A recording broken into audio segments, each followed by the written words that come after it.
You ever wonder why saving for something that's, decades away feels almost impossible, but grabbing that coffee today is just so easy? Well, it turns out the answer has nothing to do with willpower. It's actually all about how your brain is wired to perceive time. So let's dive into this really fascinating connection between our internal clock and our financial future. Okay, let me ask you something straight up. Would you take $100 right here, right now, or would you be willing to wait a full year for a 50% return? A guaranteed $150. Now, your gut reaction to this simple question, well, it reveals a super powerful cognitive bias that is shaping your entire financial life, probably without you even realizing it. And that bias, it leads us right into what we can call the now brain's trap. See, we are fundamentally wired in a way that can sabotage our biggest, most important long-term goals before we even get off the ground. What's so wild about this is that it's not some personal failing. Nope, it's an evolutionary feature. For literally thousands of years, survival depended on seizing whatever opportunity was right in front of you. Our brains are hardwired with a very simple, very effective mantra. Eat now, survive today. Thinking about next season was a luxury. Thinking about the next 5 minutes was absolutely essential. So behavioral scientists, they actually have a name for this. They call it temporal discounting. It's just the official term for our brain's natural tendency to see a future reward as less valuable than one we can get right this second. That $150 in a year, it just feels less real, less valuable than that crisp $100 bill you could have in your hand today, even when logic is screaming at us that that's not true. And you see this play out in real life all the time, right? It's that short-term bias that makes us choose the fancy dinner out instead of adding that same money to an investment account. It's that hesitation to invest because waiting years for a return just feels agonizingly slow. And it is absolutely why that far-off goal of retirement feels so abstract and way less urgent than the immediate desire for the latest gadget. But what's actually going on inside our heads when we make these kinds of choices? Well, the science behind all this financial procrastination it's just fascinating. Here's what you need to understand. This isn't one single unified decision. When you think about money, there's a literal battle for control happening inside your brain between two very different and very powerful systems. So on one side, you've got the now brain. This is run by your limbic system. It's the ancient, emotional, instinctual part of your brain, and it just screams for immediate rewards. But on the other side, you've got the future brain, and that's governed by the prefrontal cortex. This is the newer, more evolved part that's responsible for logic, reason, and all that long-term planning. And believe me, every single financial choice you make is a tug of war between these two. And the outcome of that internal battle? It has massive, massive consequences. It means that how you personally experience and value the future, your subjective perception of time, can quite literally chart the entire course of your wealth over your lifetime. But here is the really good news. You are not stuck with your factory settings.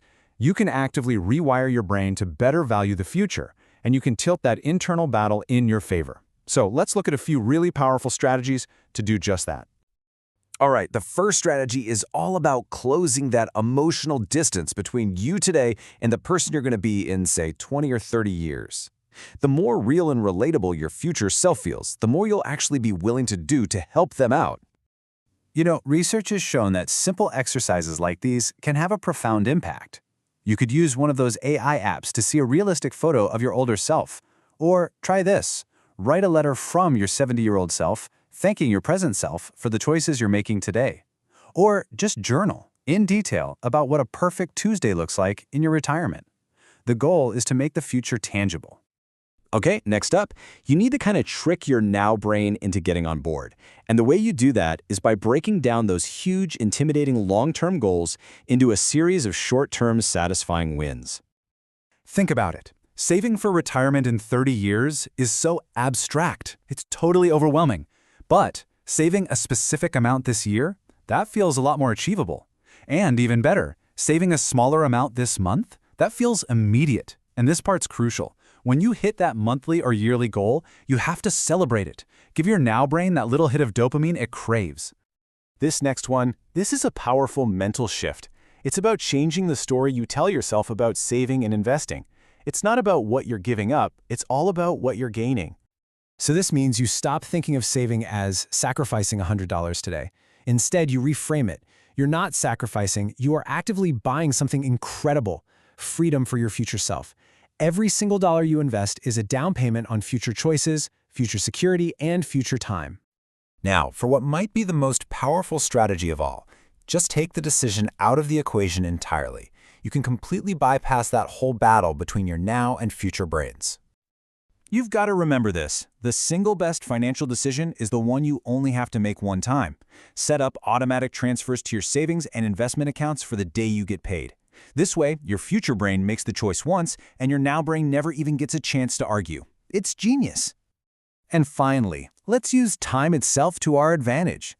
Instead of letting these long-term goals just float vaguely out there in the future, we need to anchor them to concrete, recurring events in our lives. You could use your birthday each year as a trigger to review your financial plan, or make a habit of upping your savings rate every January 1st. You can even tie specific financial goals to the start of a new season. This creates a rhythm, and it makes long-term planning feel like a consistent, grounded practice instead of a chore. So when you pull it all together, everything we've talked about really comes back to one profound idea: this deep, deep connection between wealth and time. Here's the ultimate takeaway. Becoming financially successful, it isn't just about spreadsheets and stock picks. At its very core, it's about understanding your own psychology. It's about mastering your internal perception of time and learning how to be as good to your future self as you are to your present self. And that really just leaves us with one final thought. Forget about the 30-year plan for just a moment. What is one small, concrete thing you can automate right now to give a gift to the person you will one day become? What choice can you make in the next 5 minutes that your future self will absolutely thank you for?